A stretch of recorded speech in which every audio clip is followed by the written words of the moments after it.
Hello and welcome everybody. Welcome back to Comedian MTG. My name is Ian and today we're doing another top 16 breakdown. Although today it's a bit of a top 17 because we have an honorary mention, but we'll be talking about that in a little bit. This is also, fun fact, my first video that I'm recording from my new apartment in Philadelphia. So it's a lot of exciting stuff, a lot of cool stuff to talk about today. We're breaking down the Mox Masters June 2023 event, one of the classic collaborations from Eminence Gaming, Playing with Power. They come together for these super awesome online tournaments. This one, like many others, was completely sold out, so ended up becoming a great event. A lot of crazy stuff happened in this event. We had 2 players get DQ'd from the tournament, which was pretty crazy. And I'll be going over the details for those as time goes on. One had a formal statement made about it, and then the other one didn't, so I won't be addressing that at this time. Apart from that, let's break down this top 16. Remember, if you like videos like this, make sure to hit that like button, the subscribe button. It helps out the channel a ton. We have so many amazing things happening for this channel, especially in the next month and a half. I am trying to make this content thing full-time, so any support you guys can give, especially over at patreon.com/comedianmtg, helps out a ton, and it really makes a difference, so thank you. Without any further ado, let's break down these decks, starting with our honorary mention for the top 16. So why am I calling this an honorary mention for the top 16? This is one of our players who was in fact DQ'd. So Tremnek, who has famously the player who broke the 2-year no-win with Blue Farm streak, playing a deck that Tremnek was very passionate about. Tremnek actually messaged me, giving me this deck list independently, kind of talking about what had happened afterwards. So basically, for a little bit of context, Tremnek was locked for top 16. Their record going into the last round of Swiss was basically guaranteed that they would make the top 16 cut. They did not make the top 16 cut because in the last round of Swiss, they had a bit of a communication issue with their pod, and basically the dialogue came out that made it sound like Tremnek was intentionally stalling in a situation which they could not win the game, which is obviously not something you can do in a game, right? You can't just take game actions specifically without the intent of winning the game, right? If you're just delaying the game by any Magic rulebook, that is not a way you can play it, as far as my understanding of the rules. So basically, the phrasing came out to be after a very long, I mean, this is like, it delayed the round like 30 minutes, this judge call, but basically the phrasing was something around like, I'm just taking turns to draw the clock out, which afterwards, and Eminence has released an official statement through Mikey on the Mox Masters page, basically saying like, hey, we have, it seems like it was communication error. They personally refunded Tremnek, and they said sorry for, sorry for the experience, and we don't accuse them of cheating or anything like that. So it's been a weird sort of walk back, but basically, the judges made the best call they could at the time. No one really thinks that there's no hard feelings anyway around it. So basically, Tremnek should have been top 16, which is why I'm going to talk about their deck today, because who knows, they could have won the entire thing. So this is Tatiova turns. For those who don't know, Tatiova won one of the first major in-person cEDH tournaments and really hasn't put up any crazy results since then. So Tatiova is a 3/3 for 3 in Simic. Whenever land ETBs, you draw a card and gain a life.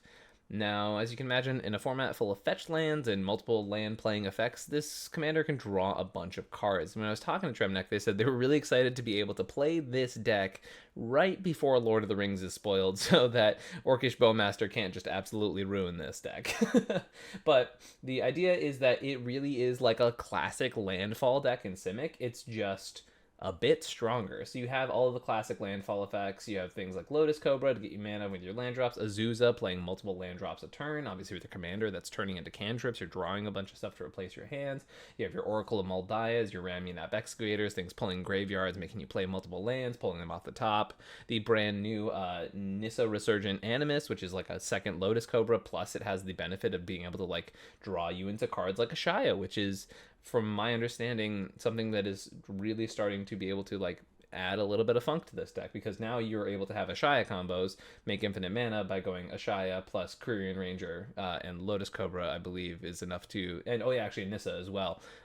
If you loop those, you make infinite mana with that combo. But the main sort of thing Tatiova as a strategy is known for is going through turn loops.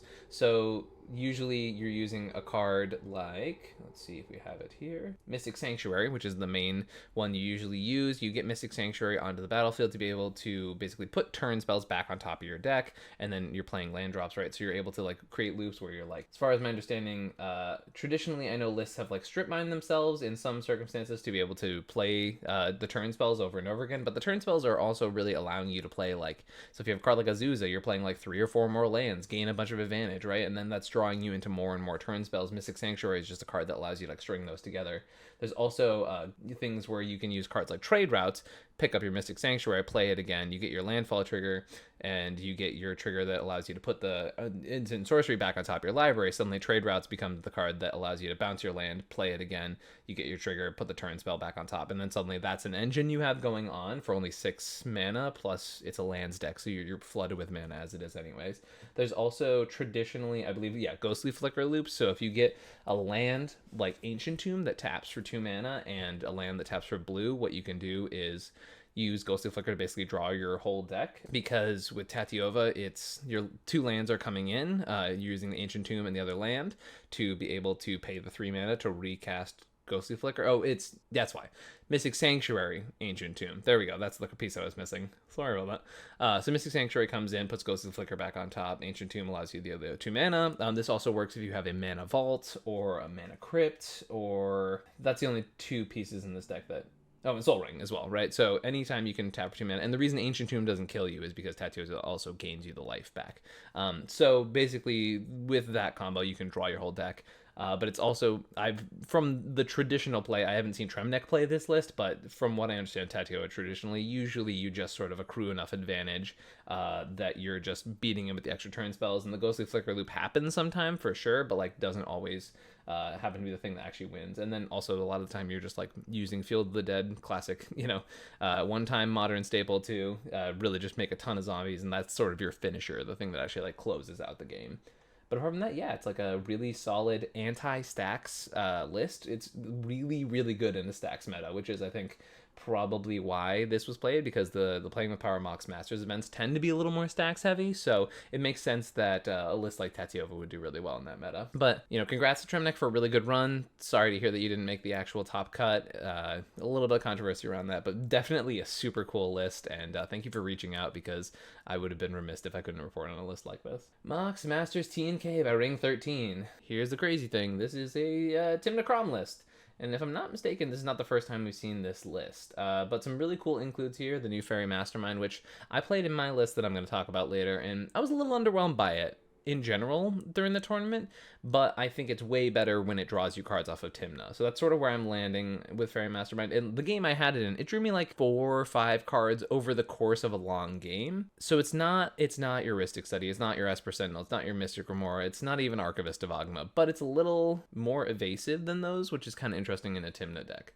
That's where I'm kind of landing on it right now. I'm not sure it like makes the final cut in Dawnwaker, which is the deck that I played, but we'll see. I'll talk about that more later. Mercurial Spelldancer, which is a card I have been saying is really underplayed in general. I think it just the fact that you can have this evasive Tymna attacker that sometimes just gives you a double demonic tutor seems really good to me. Or, other spells too.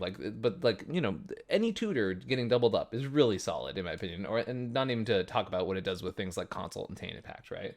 So very solid here. Apart from that, Grim Hireling, a card that's not always seeing the most play in blue farm lists. Winds of Abandon, another spicy option. Definitely really good if you're expecting to, once again, deal with a bunch of creature matchups like we just talked about when referring to Tatiova. So very solid in that circumstance. And Fire Covenant, I know Koval has openly said multiple times that Fire Covenant's just been a super key player when they've been playing the deck. So interesting to see another really low on artifacts here for a blue farm list. I actually really enjoy the take of being on lower artifact count without playing Mox Opal, because I feel like a lot of blue farm lists jam 14 artifacts and have a dead Mox Opal in their hand way too often. So that's a really cool bit of shift from the standard list. I actually really like that choice. And Touch the Spirit Realm. So a few key pieces here. 29 lands, not the most common version of blue farm found in the current moment, but I like the choices made here because it indicates to me that they knew what meta they were going into and made choices that respected that meta a lot, which I really appreciate. Cards like Grim Hireling, Winds of Abandon, Touch the Spirit Realm, all of those pieces really indicate a player making very smart choices, knowing what the Mox Masters meta normally looks like. So I really, really like that. We have Shauna back again with Primal Niv, top 16 frequenter. Shauna here with this Niv deck. Shauna knows it really well. Shauna's been playing the deck really, really well. I don't think too many changes from the last time we saw the list on this channel. Just like a classic Niv-Mizzet, jam-packed, full of interaction, trying to get your Niv-Mizzet down on the battlefield as quickly as possible, get a curiosity on your commander, pop off, win the game.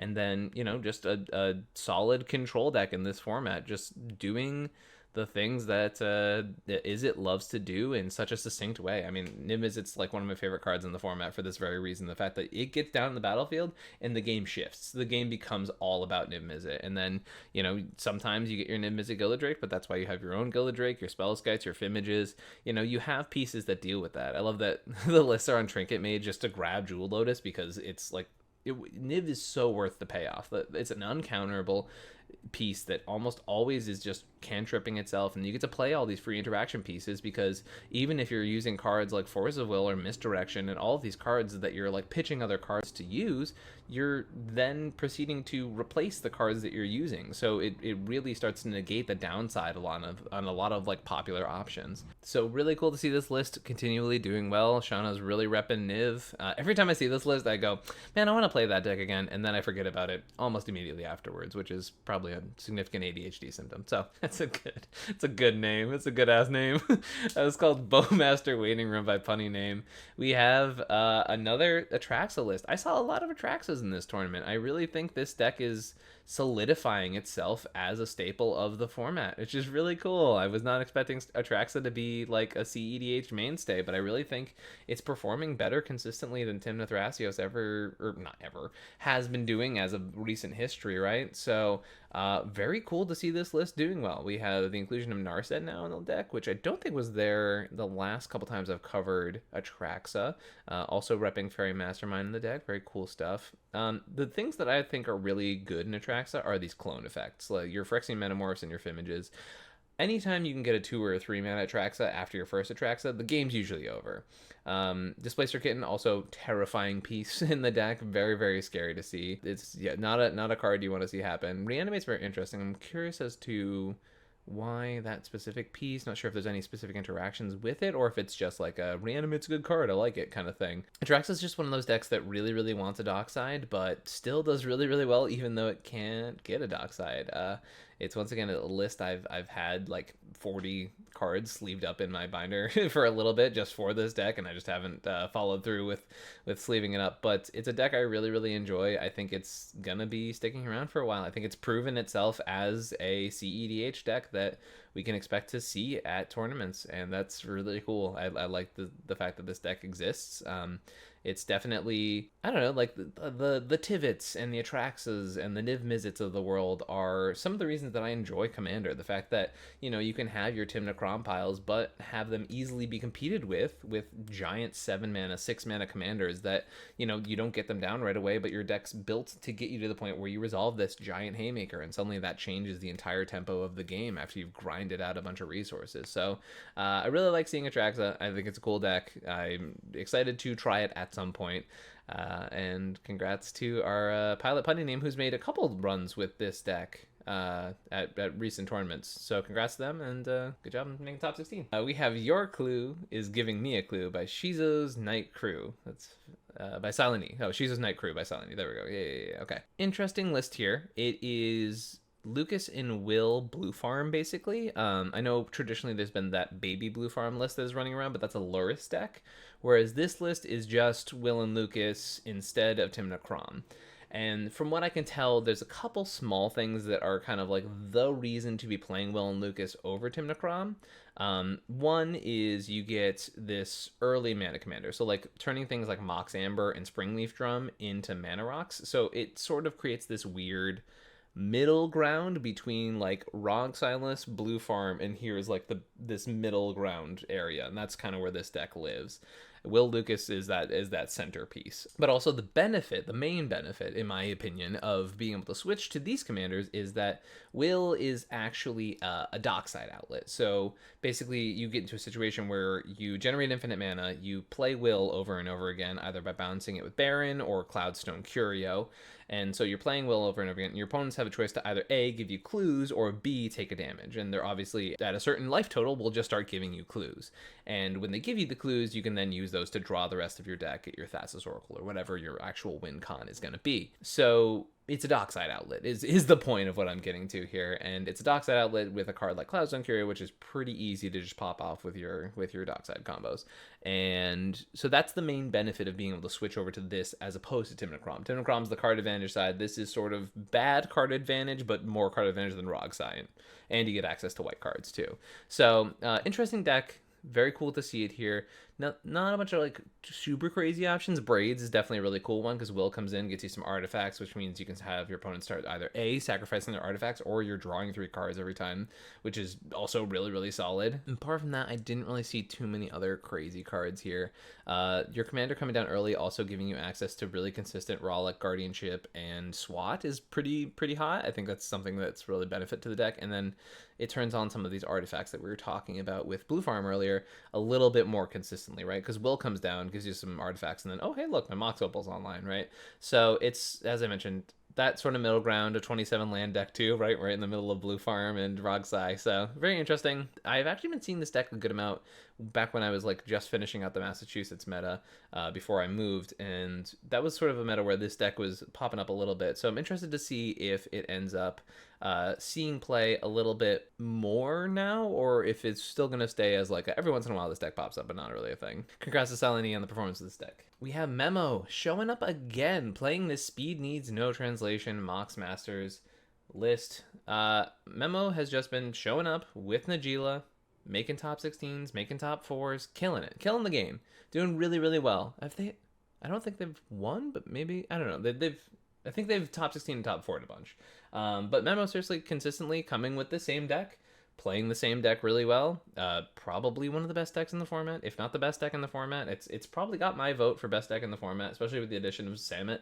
Just another insane card advantage engine. I played against a Najeela deck in the Swiss, and this card came out and absolutely started just transitioning Najeela into winning the game. But I was able to steal the win right before it. But it's a crazy solid deck. I think it's hard to imagine a world where this deck doesn't just present wins over and over again, right? Because you have Najeela in the command zone, which is constantly has the potential to be a win con, right? You're attacking, accruing value, boom, killing your opponents, right? And then you also have several one-card win conditions with Derevi and Grim Hireling and other options that aren't quite played as much. You have, some card advantage engines, cards like Samet. You have then 5-color Turbonos shenanigans. You have your Culling Rituals and your Mnemonic Betrayals and all of these cards that get you your Ad Nauseams, and you have your Underworld Breach combos, and you have your Thoracle Consult, which is just like a pivot that you can win the game with completely differently. It's a really solid list. It doesn't have card advantage in the command zone, which is the main downside of it, but the upside is just an insane amount of strength and consistency and access to 5 colors and a commander that's super easy to cast very early, like Mana Crypt Land. You've got your commander. You play a Mana Dork turn 1. You've got your commander turn 2 with all your guardianships and swats online and stuff. So really, really strong, consistent list. Chance for Glory. Definitely some new spice in there, turning your opponent's Fire Covenants off and then giving you an extra turn effect to win the game seems pretty solid. Kind of like another Final Fortune here. Very interesting to see that inclusion. I'm curious to see how that did. I would love to hear from Memo and see if they have any insight as to how that actually played out. But yeah, solid performance, and congrats on Memo for doing well with this deck over and over again. I'm curious to see if Memo has another list that they're going to be taking to tournaments anytime soon. But, if it ain't broke, don't fix it. And I know a lot of people enjoy that mentality. So we have Tale of Legends by Kilgore. This is a Sisay Weatherlight Captain deck. It definitely have some interesting inclusions here. I'm trying to see how many pieces I see that are different from the list I played at the last Chaos event. Ashiok here is definitely one that I haven't used, but I know a lot of people really enjoy it, especially because it is one that you can tutor directly Oh, this has got some real spice in it. Wow, you got Shalai to protect your creatures, the new Sigarda, which just allows you to cast angels and humans from the top of your library, and also is like another Shalai, right? Protects your creatures too. You've got Myrel, which is your tutorable Grand Abolisher, and I've talked about a lot how Teferi is one of the strongest cards in the deck, so seeing it here. 4-mana Jace, which is really interesting to be able to tutor. And oh, that's really weird. There is no console or Tainted pack, but they're playing Jace. Huh. I'm really curious as to why that's there. Maybe it's just a way to win the game hard when you have your commander, but I feel like there are higher card quality options for doing that. And I really don't see any other way to just mill your entire deck. Huh. That's super interesting. But this list definitely playing some wildly different cards. Things like Magda, which is super cool. I wonder what Magda. I mean, Magda being just like attack, get extra mana, and then also be another color for Sisay, super solid. This list also playing a Sanctum Weaver, just another sort of mana dork for the list. Drum Bellower as well, which is pretty cool. Zur is the one that's really throwing me. I'm like wondering what the Zur inclusion is for. What? So there's 14 enchantments in this deck. Okay, this is a Freed from the Real list. I saw Sanctum Weaver, and I thought maybe this is Freed from the Real. It's a little weird with Bloom Tender, specifically because usually if you just have Bloom Tender and Freed from the Real, Bloom Tender only allows you to make infinite green mana, so that doesn't quite work. But with Sanctum Weaver plus Freed from the Real makes infinite mana. Yeah, there's a lot of like really spicy cards. This Leyline Binding, just a quick take from Pioneer, Modern, all those formats. You play enough duels in this deck that it does make sense. You can get a Leyline Binding down. Witness Protection, not a card I see quite often. This is really, really wild. Like, just dissecting. Oh, there's an Umbral Mantle in this list as well. I guess that's probably for Bloom Tender, Sanctum Weaver stuff, if I had to posit a guess. Because are they on Favor Elder as well? They're not. But they're on Selvala, which is another card that allows you to go infinite with Freed from the Real. It also allows you to do a lot of Umbral Mantle untap shenanigans.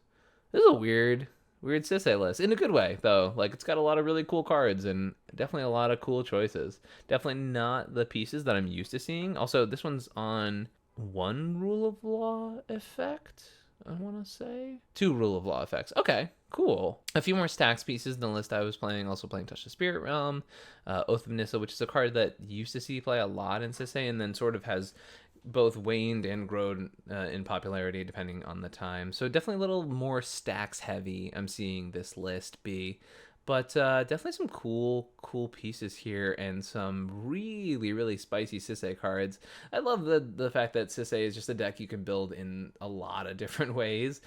Sometimes with the same through line. And obviously, this one definitely not playing the Planeswalker package as the main win condition, which is the list that I was playing last tournament. But really, really solid stuff. Really cool deck. And I love seeing just like a very different version of Sisay being able to pop off and take the win. Cool. We have Thrasios and Tymna's CBD Emporiums, Consult Basalt Druid, which is the secret one, by Thras Oracle. So Thras Oracle, Tanner, has been a long-time patron of the channel and someone I've done coaching sessions with. Was super generous to tag me in a thing summarizing their results in this tournament. And, someone who I've just really enjoyed knowing for the past few years. Really cool player and really cool person. So congrats, Tanner, on making the top 16 with this deck. This is the deck that Tanner's been doing a lot of work on. Just trying to make Thrasios and Tymna playable in a format in which a lot of people are being really, really aggressively anti-Thrasios Tymna. So this list definitely running some non-traditional options, which I think is a leg up in this format. Playing things like Devoted Druid with Vizier of Remedies, as well as Swift Reconfiguration, if I'm not mistaken. Yep, there it is. Playing Basalt Monolith to be able to make infinite mana with Kinnan. And one of the things I really think is smart in this list, and a major advantage that Thrasios Tymna has that people have been kind of not taking advantage of, is the thing you see in Dawnwaker, which is just like, it is so easy to make infinite mana a lot of the time with a lot of different ways, a lot of different combos. A lot of you just go like, oops, stumble into infinite mana, I win the game, right? And you have Thrasios as this beautifully strong outlet in the command zone. And a lot of Thrasios Tymna decks just sort of become Tymna decks that have Thrasios there in case things go wrong. Whereas this list feels like an infinite mana Thrasios deck that has Demonic Consultation as a solid backup win condition with Thassa's Oracle, and has Seaborn Muse to take real advantage of having Thrasios in the command zone, and has Tymna there as the backup commander, which I think is probably the smarter way to play the Thrasios Tymna pairing, is to have it be a Thrasios first deck with Tymna just being an insanely strong draw engine, right? In the same way that Blue Farm is a really solid 4-color ad nauseum control mid-rangey deck, which I know is like a weird, it's like Storm mid-range, right? And that happens to have Tymna 4-card advantage. And I think that's what this deck probably is sort of leaning more towards, being like, I'm going to create a ton of advantage with Thrasios, and then also sometimes I'll use Tymna to draw me a bunch of cards because I have that for free in the command zone. That's super cool, and I really enjoy this list. You know, Thrasios has a lot of advantages to it, and this list kind of reminding us that, yeah, Atraxa is really cool, really powerful, but don't overlook Tymna Thrasios, because every time people do, it's going to sneak in there and start taking wins. Really cool. Congrats, Tanner. We have another performance by Liberator Urza's Battlethopter. You know, a lot of people weren't sure if after that 40-person tournament that it took down a little while ago and its top 16 cut in the Fishbowl, which is a medium-small tournament, that this deck would see another top cut. But we have a top 16 here from Liberator Urza's Battlethopter.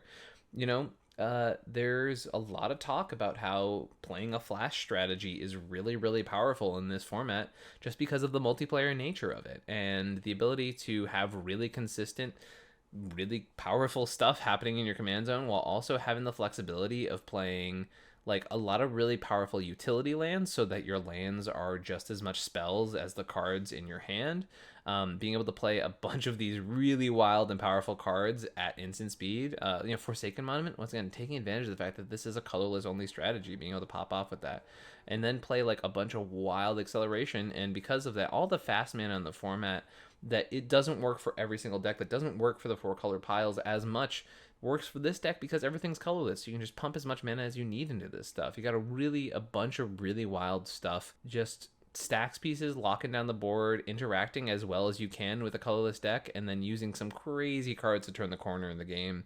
Things like Cityscape, Leveler, and, you know, Mere Battlesphere, a casual commander staple for as long as the format's been around. Same with like Kodota Forge Master. Just like so many cards you see in a casual space being used in this deck to take advantage of the fact that your deck is attacking at a different axis, right? You're able to flash things in, you're able to interact with what your opponents are doing by flashing in stacks pieces, by, you know, casting your Trinisphere when it's in the middle of a storm turn, or your opponent goes to use their Finale of Devastation, you flash in a Grafdigger's Cage, or they go to Underworld Breach, same thing. It's really, really cool. This deck is really interesting, and I love that a deck like this is seeing play, because for a long time it was sort of a meme to try to make a colorless deck happen in the format, and here we have now 3 performances with this deck. And now, is this the next deck that's going to sweep the format away? I highly doubt that. No, I don't think so.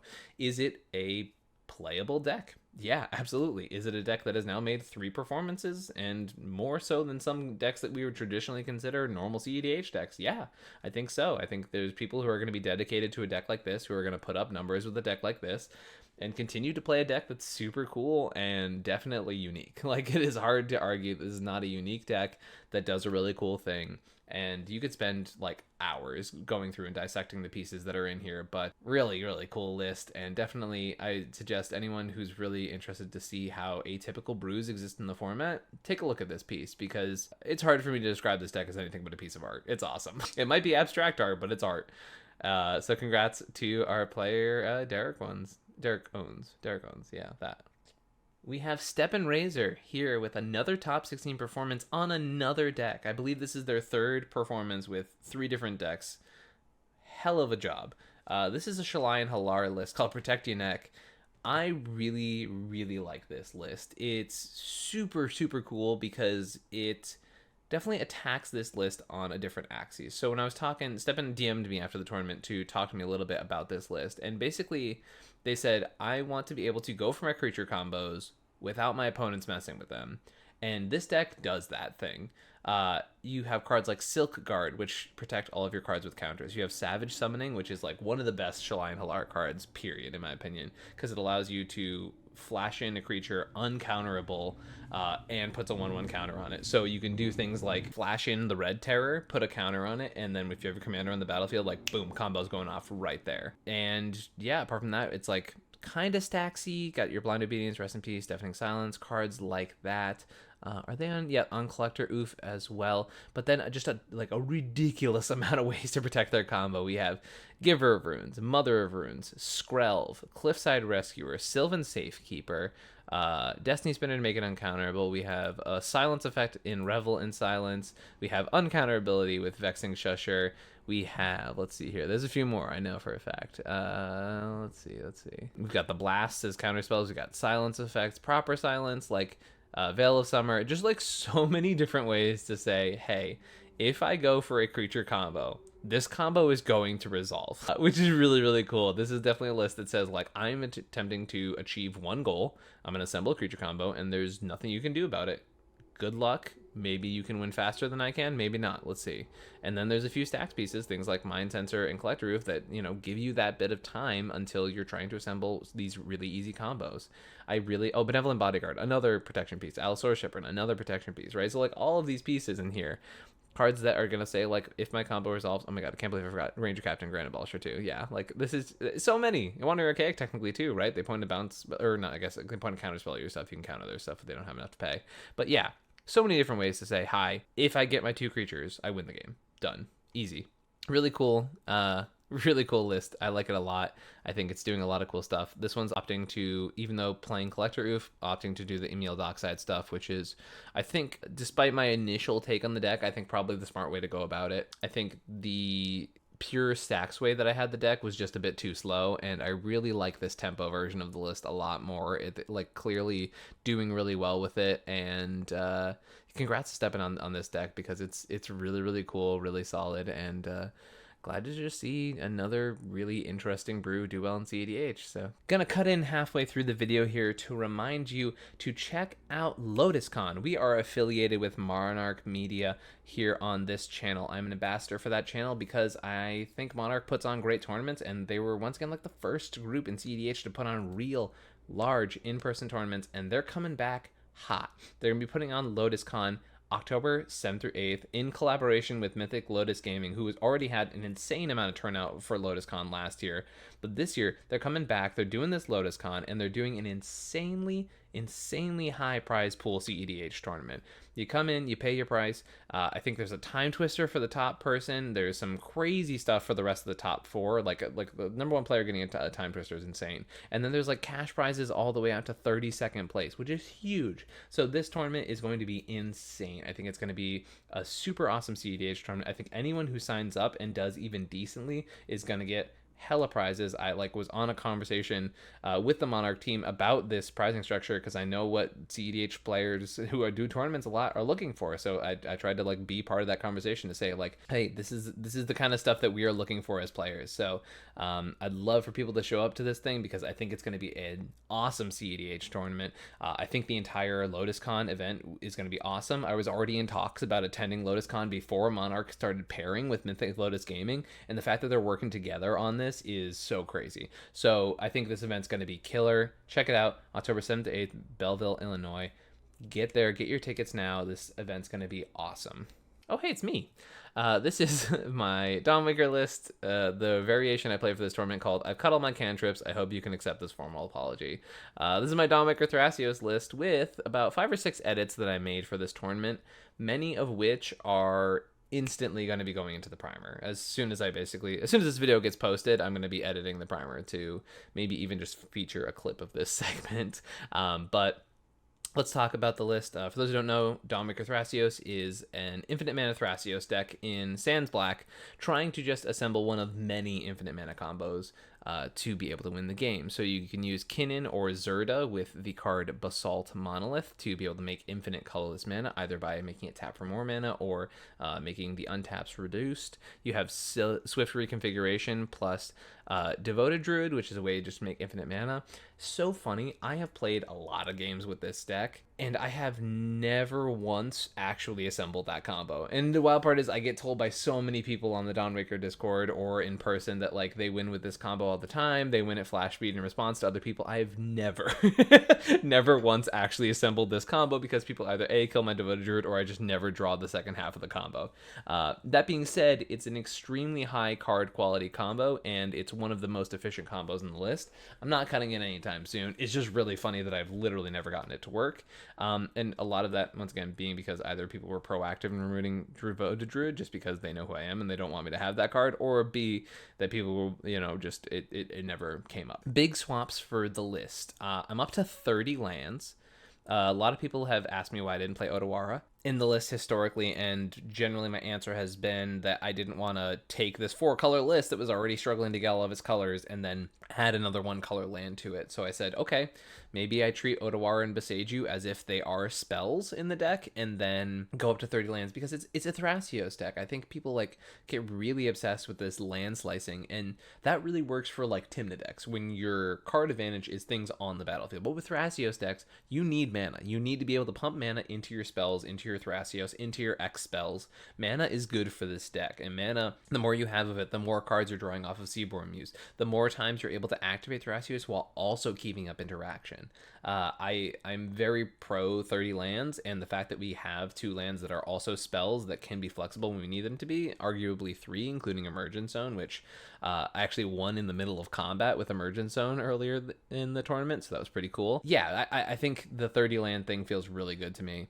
Another swap I added to this list was the addition of Fairy Mastermind. As I mentioned, it was fine. I wasn't in love with it in the deck. I could easily see it being something else that also provides card advantage. It did okay.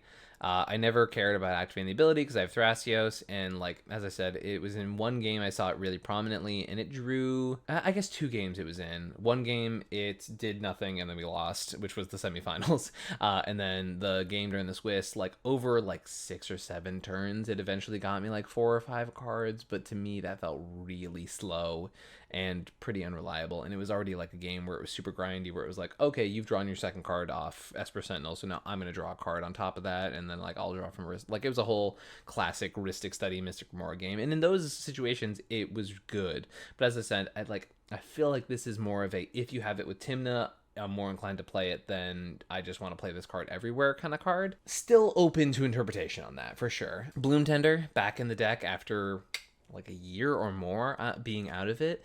I think a lot of early use of this card was hyperfixation on the ability for it to be able to be a combo piece with like Freed from the Real and stuff like that.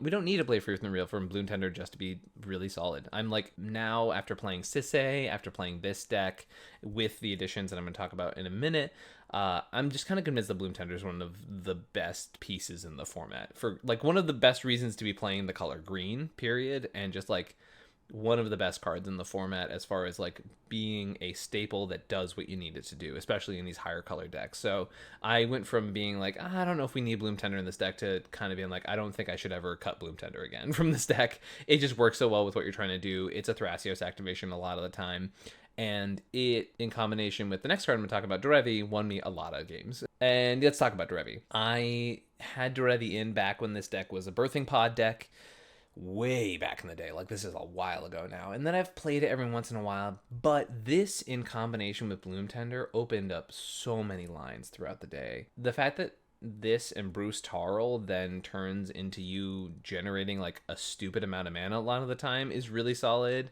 I had a game where I had like Wild Growth on one of my lands, and I played Derevi basically for a single mana because I played it and then untapped the Wild Growth land and then went to combat, and I actually ended up generating mana off of it. And then next turn, once again, you're trying to pump a stupid amount of mana into Thrasios, right? So this card that basically pays for itself, or like costs 1 or 2 mana if you count the fact that it untaps something, comes down, generates some new mana. I was able to win with Derevi in this tournament because I stole somebody's Najeela with a Gilded Drake, tutored up my own Derevi, and went to combat and won by getting, I had to crop rotate for a Exotic Orchard for my black mana, but I had Bloom Tender plus Exotic Orchard and was able to use Najeela to win with somebody else's Najeela, which was pretty cool. And yeah, I mean, like the card is just really solid, but mostly The fact that it just turns your combat step, which is something you don't really care about a ton with Dawnwaker, and you're not always like, you're not getting in the paint all the time, but Thrasios chipping in here and there, which is like, you know, as the games get gummed up, it doesn't always happen, but Derevi being on the battlefield does that, right? And then it opens up a lot of win conditions. So it's also our way to win the game through a collector roof, right? So if you have Emil plus Derevi plus Gaia's Cradle and 4 creatures, it then generates infinite mana because you flicker the Derevi, it untaps the Gaia's Cradle, and then you can do that over and over again, generate infinite mana, and then you can start filtering it into different colors, etc., etc.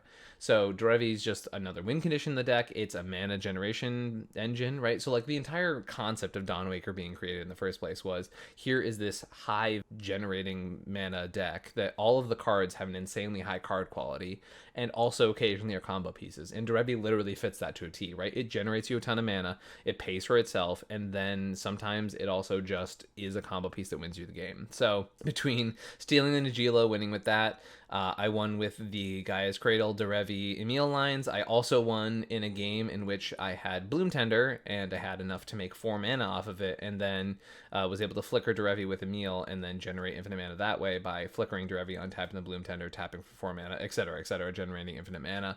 Was able to win that way. So yeah. Also, just a side note, Phyrexian Metamorph, this card is like... I was kind of on this card a little early before I think a lot more people in the meta started picking it up for like mid-range decks. This card is every single time overperforming for me. It is so good. The fact that it is a phantasmal image most of the time, you can pay it with only colorless mana, and then the fact that you can do things like flicker it with Emil, the fact that you can, you know, bounce it with your own creatures to have it come down to something much better in the late game. I was able to, in one of the games, Neoform one of my Eternal Witness into a Phyrexian Metamorph to have it become a Tivit, and then give Bruce Tarl double strike to have double Tivit triggers every turn. Metamorph is just so flexible and so strong. Like I don't ever want to leave home without this card again. So those are the main switches to the deck. It's my favorite deck. I love playing this list. It was really good to be able to play it again, and I'll be trying to play it more and more as time goes on because I love this deck, and the changes I made to it feel really good, except for maybe Fairy Mastermind. That's probably not gonna last, but we'll see what I want to replace it with. Oh, also one of the things leading up to the tournament was thinking about, once again, do I want to play Grand Abolisher in the deck? And it's really, really good at obviously winning you the game, right? Solidifying your win attempts for this deck, but the deck's already good at doing that because you draw so many cards and get a ton of card advantage, right? So Grand Abolisher is just so bad in the other times, it makes you the threat at other parts of the game, that I still have a lot of hesitation in playing it in this list, which I know isn't the traditional thoughts around Grand Abolisher, but I just wanted to address that because it once again was in my thought processes for this tournament, and I still decided not to play it. Cabal Engineering Dev, Inalla Breach by Tainted.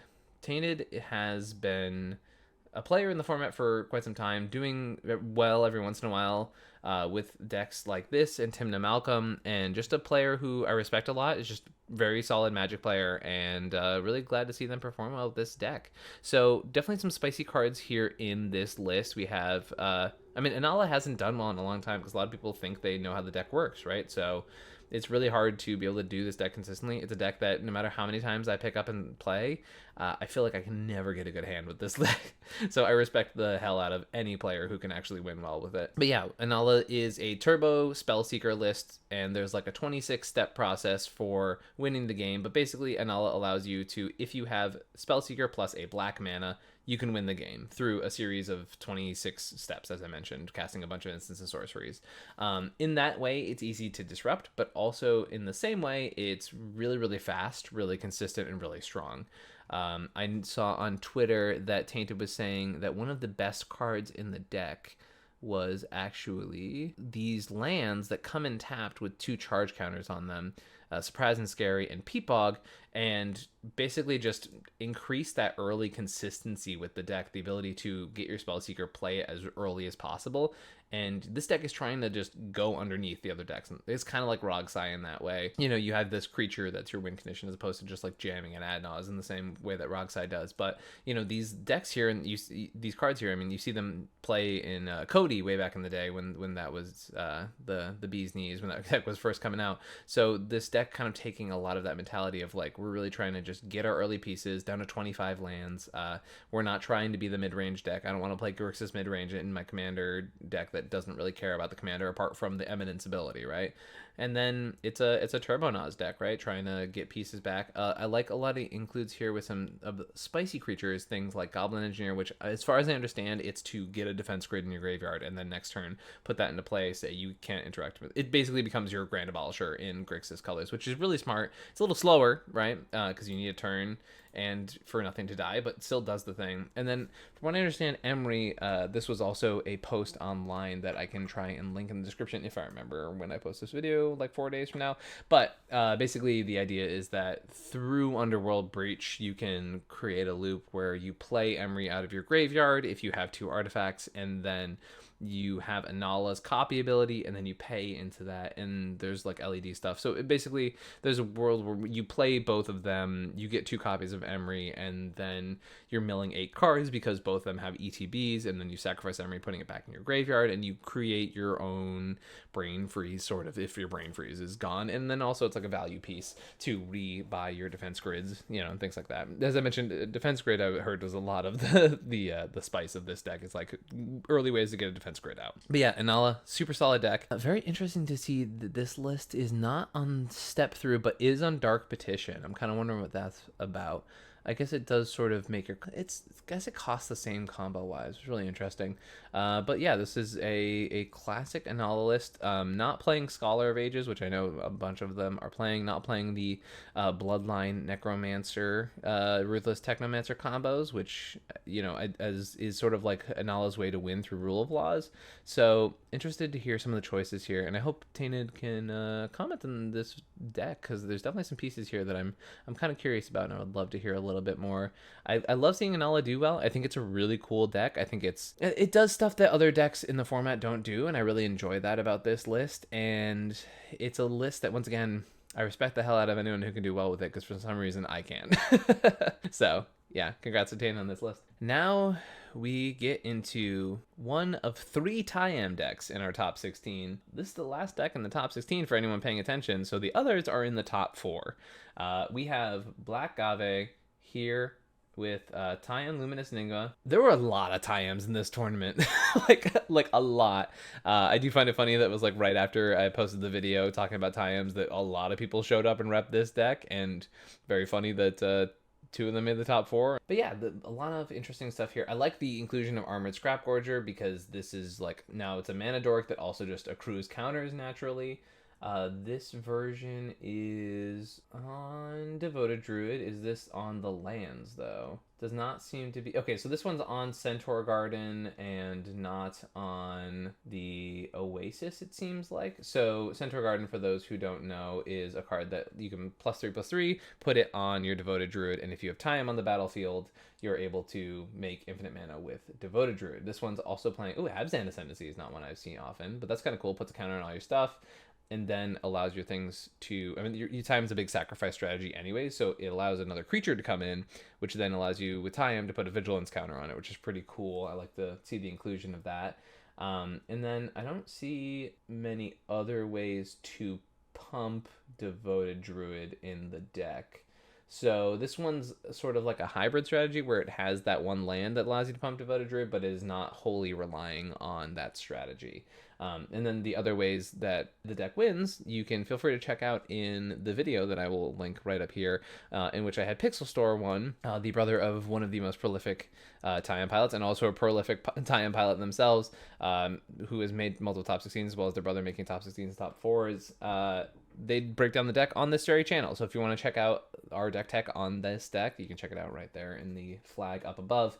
But basically, you want to get a bunch of counters on your creatures. You get to a point where you can start creating loops where you are milling your entire deck over and over again, and being able to present a situation where you just win the game by accruing a ton of value. So really cool deck. Really excited to, you know, have a called shot to say, hey, this is a list I thought might do well, and now it's starting to consistently do well in tournament after tournament. This one's playing so there's definitely all the Earthcraft and Cryptotherite and stuff like that. So a lot of different ways to generate a ton of mana and a ton of board presence, and then, you know, flip over a bunch of value, get a bunch of creatures onto the battlefield, and eventually get there with Tayam. Into our top 4, we have Mox Masters 10-6 by Tuca. as I mentioned, the brother of Pixel, our pilot extraordinaire. Tuka is known as one of the Tayam twins, one of the Tayam twins who does really, really well with this deck and making a top 4, if not another top 4 with this list. Tuka's someone who's put a lot of work into this deck, one of the main people on the Discord talking about this list, and really cool to see the list that we just highlighted on this channel from the brother of the person we just highlighted the deck with put up this result immediately afterwards. So this one's playing, not playing the Ashnod's Altar version of the list, but playing Earthcraft and Cryptolith Right to be able to do combos with Promise of Boonray like we talked about in that deck tech. Once again, you can check it out up in the description above. Also playing Abzan Ascendancy, so maybe this is a piece that the server is just starting to adopt more in general. Sphere of Resistance is not one that I think was in the original version of this list. I literally sleeved this deck up like 2 weeks ago, and I'm already seeing a lot of different cards in here from what I had put in the list. A lot of these cards still are covered in that video, and I really think it's pretty interesting to see this deck starting to do well, having 3 top 16 performance and 2 top 4 performances in this tournament is really, really solid. So congrats to Tuka for taking a top 4 with this deck that I know they've been slaving over for years. It's really solid. Also not on Centaur Garden like we were just talking about, or Haship Oasis. So definitely choosing to not even think about Devoted Druid combos and just go for literally other things in the deck. I mean, Devoted Druid's in the list, right? Because it's a solid piece, but it's not the piece that's going to win you the game more often. We have Kinnan Midrange by Pingmeister Pong. This is a midrange Kinnan deck. This is the deck that beat us in the top 16.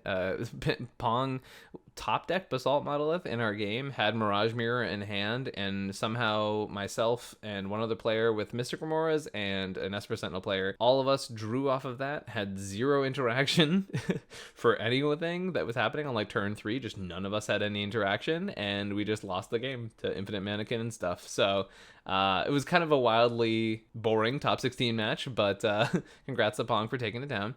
This is one of those big flip Kinnan lists. We have the Astro Dragon tech, which I know a lot of lists are playing. Perplexing Chimera. I believe this is very similar to the list they top forward with a month ago, I want to say, or 2 months ago. They performed well with it very recently. But yeah, this is big flips Kinnan, trying to do Basalt Monolith stuff, trying to combo off that way. They're not on the Trinisphere plan that I know some of the lists have started defaulting to. Playing cards like Copy Artifact for that sort of value engine, and then playing a bunch of these over the top mid-range pieces. I just ordered my own Astro Dragon because I've seen a number of Kinnan players playing this card, so I'm excited to give it a test run because it does seem really cool, and I'm wondering if like how often it actually comes up. Like the idea of definitely, you know, having your creature come in and becoming like 2 Ristic Studies is pretty hot. Excited to try this card out for sure. But yeah, congrats to Pong on this list. We have Kitty Cat Goes Green by Big TP15. This is a name I have said multiple times. I don't remember the exact context in which I've had this player on the channel before, but I know for a fact it's a name I've said at least twice before. Playing this Pod Rector Tymna list, mid-range Rector Pod stuff. It is, you know, eschewing blue, but then saying, hey, I'm going to do some really clean creature combos and being really efficient at doing those combos. So you can, you know, get your sack outlets, get your Academy Rector, which goes get your Pattern of Earth, which allows you to get your Protean Hulk combo, etc., etc. You have Elishnorn here as a late game finisher. You have Kiki Jiki combos with Felidar Guardian. I see Emil and Dockside in the list, as well as Mayhem Devil, which I believe I've made comments on this combo multiple times while looking at these lists, just because it's not a combo that I normally would suspect in a deck that doesn't really have a payoff for making infinite mana, but you know, sometimes Dockside is just a really good card in general, which I don't think is that crazy, and Mayhem Devil, same thing. I just, Emil's sort of the weirder piece for me personally, but it might be also a backup pile. And then you also have your sack outlets to get your Arena Rector, which gives you your Vivian, and with a 3-drop you can go up your chain of getting your Felidar Guardian, then your Karmic Guy to bring it back, then you get your Kiki, and you do Kiki Felidar combos. So congrats on Big TP15 on consistent performances with, I believe, this deck, and just really making this Sans Blue Kiki Hulk strategy just look pretty attractive. Like, it's really solid. You get your silences, you get all of these things, and you get to have creature combos, which, as we know, are really hard to interact with. Tymna in the command zone makes things a lot easier. You have your Vivian, which allows you to go up for your Tymnas. I think there's a lot of good stuff to be said about this archetype. So congrats to Big TP, and good job on the run. Our first place deck is also Tayam. 2 top 4 performances by Tayam, winning the entire tournament, and a top 16 performance.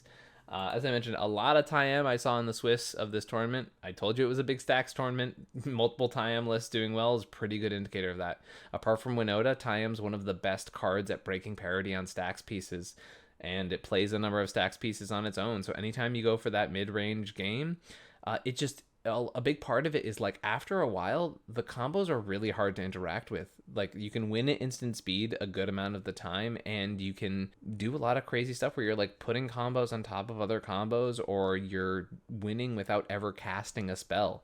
And that's hard stuff for certain decks to interact with if you're not packed full of creature removal. And sometimes even if you are, they have their Sylvan Safekeepers out that is stopping you from winning the game. So yeah, the deck's doing a lot of solid stuff. Incubation Druid, definitely an interesting adaptation to this deck. Really cool that like you can put an incidental counter on this card and then suddenly it's tapping for 3 mana, which is cute because there's a lot of different ways to put counters on creatures in this deck if you haven't noticed. You know, Circle of Dreams Druid, which I think is a newer piece of tech for the list, is pretty cool. It's a Guy's Cradle on a creature and something you can flip into play pretty easily.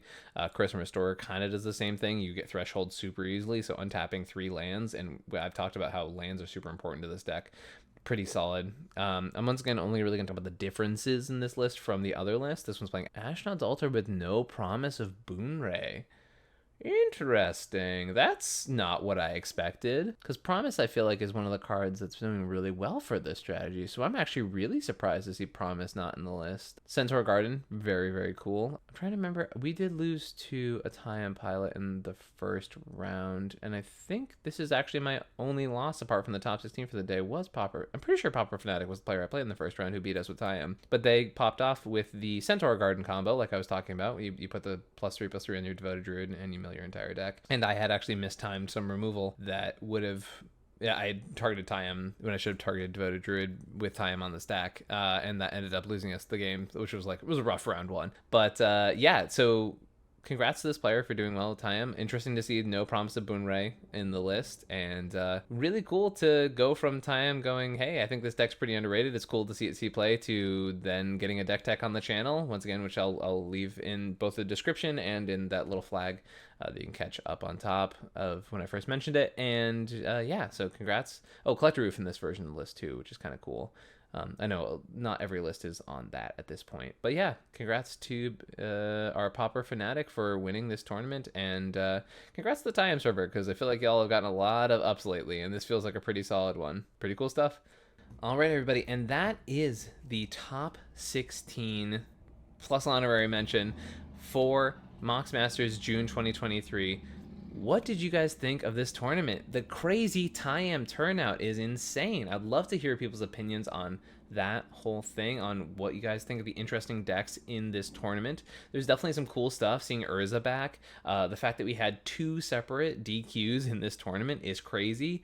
The fact that there were just so many different diverse decks, the fact that Stacks decks seem to be doing really, really well. Grafdigger's Cages lists and decks that can break on that seem to be doing pretty well. I think that Stacks piece becomes really important in this format moving forward.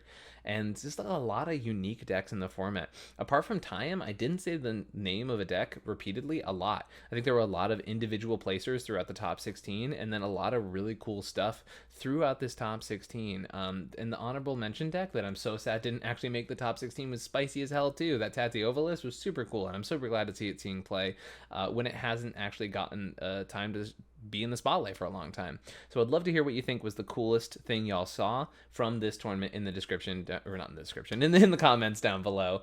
Tell me what you guys think. Is there anything that really surprised you from this tournament? I know obviously 2 DQs surprised me, but you know, it sounds like genuinely like the judges did their best in these situations, which is like no shade on them. I think they've honestly been putting on super professional tournaments this entire time, and I have zero complaints about the way Mox Masters June was run. Playing with Power and Eminence put on an awesome show together, and unless I have direct things stopping me from attending these tournaments, I'm going to be there attending every single one of them. I have such a great time performing in these tournaments and playing in them over and over again. I'm happy to have another top cut performance with Dawnwaker, even though the top 16 was a little underwhelming. It was a fun run, and I'm so happy with the edits that I made to this deck, and I'll be updating my primer after this video comes out. But yeah, thank you all so much for joining me. Reminder, we are also affiliated with Dragonshield. If you enjoy those Dragonshield products like I do with literally all of my decks that I've been using for, I want to say, 5, 6, 7 years now using the same Dragonshield products.